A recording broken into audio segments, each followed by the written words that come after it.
बच्चों, आज मैं आपके लिए एक ज्ञान भरी लोक कहानी लेकर आई हूँ जो पहेलियों वाली कहानियों से ली गई है।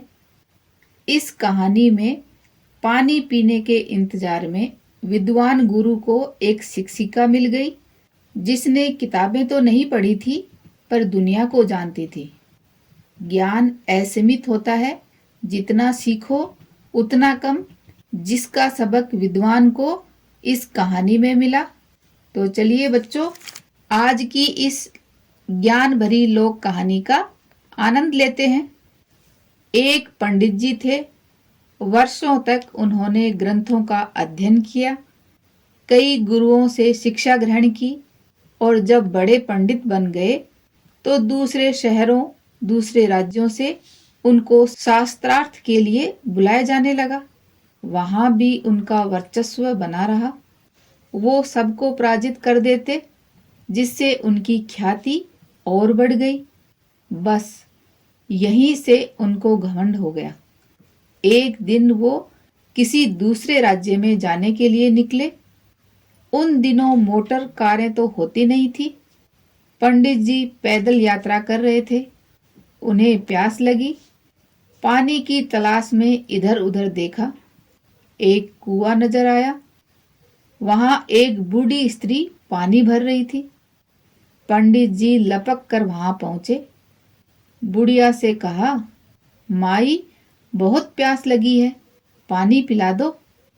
बुढ़िया ने कहा, इधर बैठ जाओ, धूप में चलकर आए हो, तनिक सांस ठीक कर लो। हाँ, तब तक अपना नाम पता तो बताओ। पंडित जी बोले, तुम मुझे नहीं जानती। पूरब से पश्चिम तक और उत्तर से दक्षिण तक संपूर्ण दुनिया मुझे जानती है। मेरी विद्वता का चारों ओर डंका बज रहा है। मैं बहुत बड़ा पंडित हूँ, इसलिए सर्वाधिक शक्तिशाली हूँ। मैं बलवान हूँ। बुढ़िया ने कहा, तुम गलत कह रहे हो। दुनिया में बलवान दो ही हैं, तीसरा कोई बलवान नहीं हो सकता। पंडित जी खींच कर बोले, कौन है अधिक बलवान? बुढ़िया मुस्कुराकर बोली, इन दोनों बलवानों को समस्त संसार जानता है। तुम कैसे पंडित हो? मैं अनपढ़ हूं, पर मैं भी जानती हूं। पंडित ने अपने क्रोध पर नियंत्रण करते हुए कहा, तो जल्दी से बता दो, प्यास के मारे बुरा हाल हो रहा है। वो दोनों बलवान हैं अन्न और जल, अर्थात भूख और प्यास। एक ही शक्ति तुम देख ही रहे हो। प्यास ने तुम्हें बेहाल कर रखा है। पंडित जी अचरज से बुढ़िया को देखते रह गए, फिर संभल कर बोले, ठीक है, मैं बलवान नहीं, कमजोर हूं। लाओ पानी पिलाओ। गलत, कमजोर तो दुनिया में दो ही हैं, तुम तीसरे कहां से आए? बुढ़िया ने कहा, कौन है वो दोनों? शीघ्र बताओ, मुझे प्यास लग रही है। भेड़ और भिखारी कमजोर होते हैं। बुढ़िया मुस्कुराई। भेड़ न किसी को सताती है, न किसी पर आक्रमण करती है। कोई उस पर आक्रमण करता है तो बर्दाश्त कर लेती है। भिखारी को हर कोई छिड़कता है, अपमानित करता है, पर वो चुप रह जाता है क्योंकि कमजोर है। पंडित जी ने मन ही मन बुढ़िया के तर्क को स्वीकार किया, पर बोले कुछ नहीं। मान गए ना? बुढ़िया ने चुटकी ली।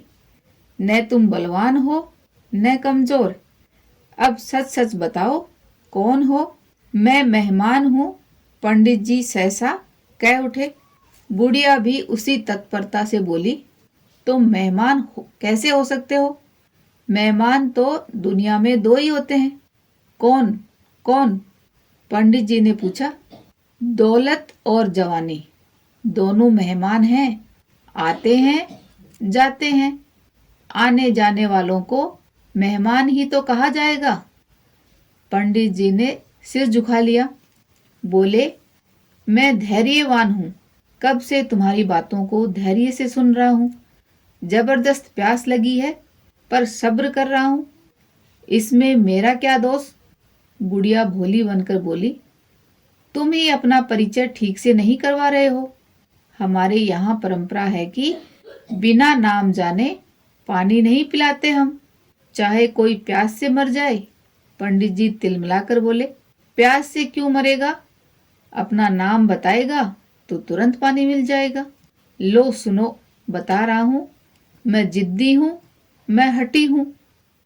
बुढ़िया शांति से पंडित जी के समीप आकर बैठती हुई बोली, ये नाम भी गलत हैं। जिद्दी तो दुनिया में दो ही चीजें हैं, नाखून और बाल। कभी हार नहीं मानते, पीछे नहीं हटते, जितना काटो उतना बढ़ते हैं। पंडित जी ने हथियार डाल दिए, बोले, प्यास अब मुझसे सहन नहीं हो रही है, गला सूखा जा रहा है, अंतिम बार अपना नाम बता रहा हूँ, उसे सही मानकर पानी पिला दो। मैं 2 दिन से यात्रा कर रहा हूँ, मुसाफिर है मेरा नाम, कैसे पिला दूं पानी, जबकि तुमने अभी भी गलत नाम बताया है। तुम मुसाफिर नहीं हो सकते, क्योंकि दुनिया में 2 ही मुसाफिर हैं, सूर्य और चंद्रमा। दोनों दिन रात चलते रहते हैं। तुम 2 दिनों से यात्रा कर रहे हो, वह शताब्दियों से यात्रा कर रहे हैं। बस बस करें माई, मैं हार गया। मैं जान गया कि मेरा ज्ञान जिस पर मैं घमंड करता था वो शून्य है। मैं विद्वानों से जीत गया पर तुमसे हार गया। सैकड़ों प्रश्नों का उत्तर देकर उन्हें लाजवाब किया, पर तुम्हारे 5 प्रश्नों ने मुझे लाजवाब कर दिया। वाकई मैं इस योग्य नहीं कि मुझे पानी पिलाया जाए। मैं जा रहा हूँ। पंडित जी ने पांव आगे बढ़ाए थे कि बुढ़िया ने कोमल स्वर में कहा, अब ऐसा भी क्या, प्यासे कैसे जाओगे? आओ पानी पी लो। पंडित जी ने जमीन पर बैठकर हाथों का प्याला बनाया। बुढ़िया ने मटके से पानी डालना शुरू किया। पंडित जी पानी पी चुके तो उस बूढ़ी औरत के चरणों में गिर गए। बोले, मुझे क्षमा करें, मैं अब कभी घमंड नहीं करूंगा, अपने ज्ञान का दूसरों पर रोब नहीं जमाऊंगा, अपने ज्ञान से दूसरों का भला करूंगा। तो बताओ बच्चों, ज्यादा जानकार कौन है, पंडित जी या वह बूढ़ी स्त्री? ऐसी ही मजेदार कहानियों को सुनने के लिए हमारे चैनल को लाइक व सब्सक्राइब करें।